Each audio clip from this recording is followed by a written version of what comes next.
Welcome to the Elegant Vagabond, the place where you level up your love life. Today we're diving into the powerful book The Art of Kissing, the ultimate guide to mastering the kiss.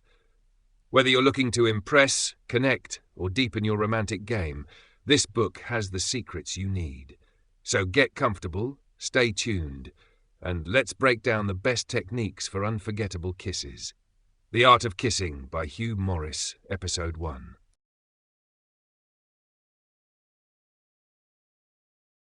Introduction.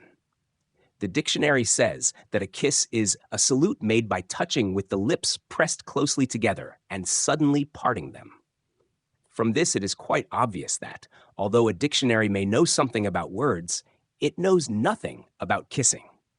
If we are to get the real meaning of the word kiss, instead of going to the old fogies who compile dictionaries, we should go to the poets who still have the hot blood of youth coursing in their veins. For instance, Coleridge called a kiss nectar breathing. Shakespeare says that a kiss is a seal of love.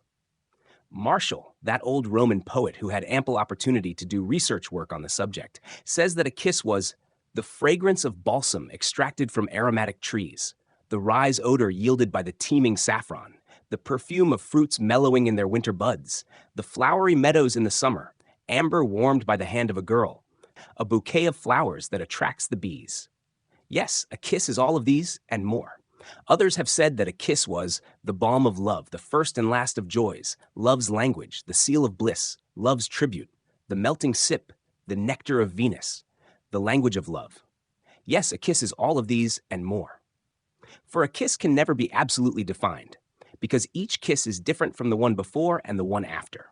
Just as no two people are alike, so are no two kisses alike. For it is people who make kisses, real, live people pulsating with life and love and extreme happiness.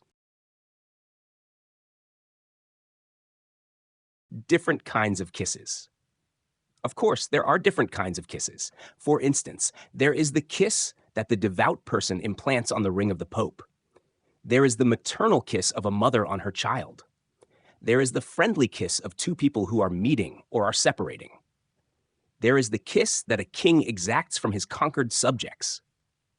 But although all of these are called kisses, they are not the kisses that we are going to concern ourselves with in this book. Our kisses are going to be the only kind of kisses worth considering, the kisses of love. The kiss, perhaps, that Robert Burns had in mind when he wrote, "Honeyed seal of soft affections, tenderest pledge of future bliss, dearest tie of young connections, love's first snowdrop, virgin kiss." The amazing thing about the kiss is that although mankind has been kissing ever since Adam first turned over on his side and saw Eve lying next to him, there has been practically nothing written on the subject. Every year, hundreds of books are published telling you how to reduce, how to gain, how to get a job, how to cook, how to write, and even how to live. But on the art of kissing, very little has been written. One reason for this lack of proper instruction is accounted for by the Victorian sense of morals, which has persisted through the ages. To the blue-nosed Puritans of the past, anything that concerned love was dirty, pornographic. John Bunyan's writings show what these Puritans thought of the kiss. He wrote in his infamous The Pilgrim's Progress, "The common salutations of women I abhor. It is odious to me in whomsoever I see it. When I have seen good men salute those women that they have vested or that have visited them, I have made my objections against it, and when they have answered that it was but a piece of civility, I have told them that it was not a comely sight." Some, indeed, have urged the holy kiss. But then I have asked them why they make their balks, why they did salute the most handsome and let the ill-favored ones go. Perhaps old Bunyan thought that way, because he was one of the ill-favored who went unkissed and were let go. But nowadays, people have taken a broader outlook on life. Our plays are becoming more civilized and less stiff. Our arts are no more censored by laws. Our books are being written about subjects that no self-respecting author would ever have dared to put into a book. Birth control, divorce, and the science of marriage are common subjects for books. Even the strange vices of mankind are brought out into the open and discussed, and not allowed to fester in the dark chambers of censorship. Yes, books like Van de Velde's Ideal Marriage and Stopes's Married Love are openly sold in bookstores. But nowhere do we find a book which instructs people in the art of kissing, an art which is an absolute essential to a happy life, as we shall discuss in the oncoming pages of this book. Is it because we are not absolutely freed from the shackles of prudishness? In certain parts of this country, men have been arrested for kissing their wives on the street. Is this civilization? So it is that this book is being written. It is going to be a manual of the kiss.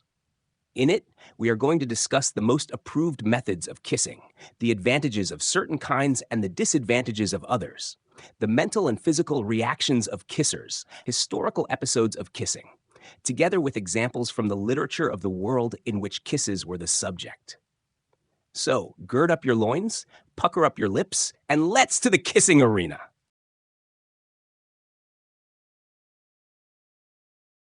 Why people kiss?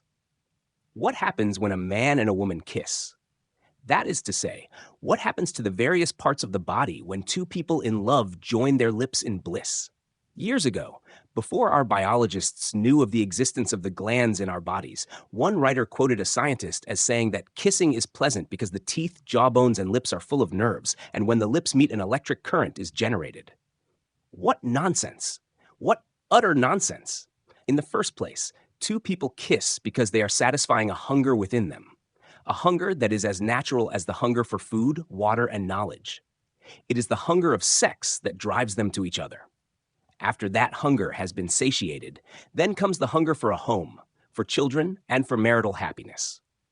This hunger is instinctive. That is, we are born with it, all of us, and we cannot learn it or acquire it in any way. Why kissing is pleasant. Once this hunger for the opposite sex evidences itself, there occurs in the human body what is known as tumescence, which, in simple language, is the rhythmical contraction of the various muscles of the body together with the functioning of certain glands, just which glands science has been unable to say definitely. Gland specialists know, by performing certain operations, that the adrenal, the pituitary, the gonad, and certain other glands control the sexual behavior of human beings. It is these glands that react, which secrete what are known as hormones into the blood, which, in turn, carries them into the various organs affected by a sexual reaction. Therefore, it can be seen that it is the partial satisfying of the sex hunger that makes kissing pleasurable. Electricity is used for turning motors and lighting lamps and heating curling irons. But electricity does not give complete satisfaction to the kiss. But enough of dry science. We have ahead of us pleasurable reading of the bliss of the kiss. Now that we have learned why it is that men and women kiss, let us go into the methods used in kissing so as to derive the most satisfaction from this most soul-appeasing of pleasures.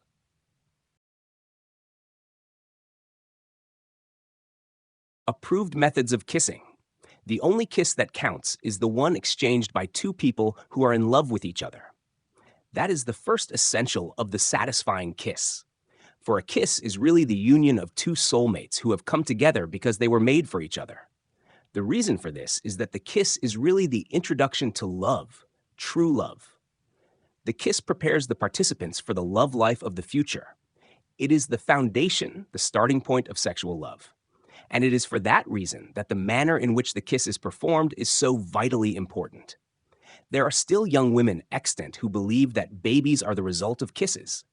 Actually, this is a fact, and this condition exists because our parents, in the main, are either ignorant of the methods of explaining sex to their children or are too embarrassed to enlighten them.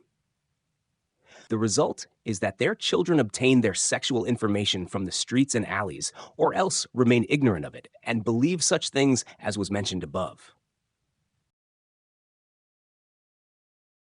That's a wrap on this section of The Art of Kissing, your go-to guide for mastering one of the most powerful connections between two people. If you found this helpful, make sure to subscribe, share, and join me for the next episode, where we unlock even more secrets to the perfect kiss. Until then, go out there and make every kiss count.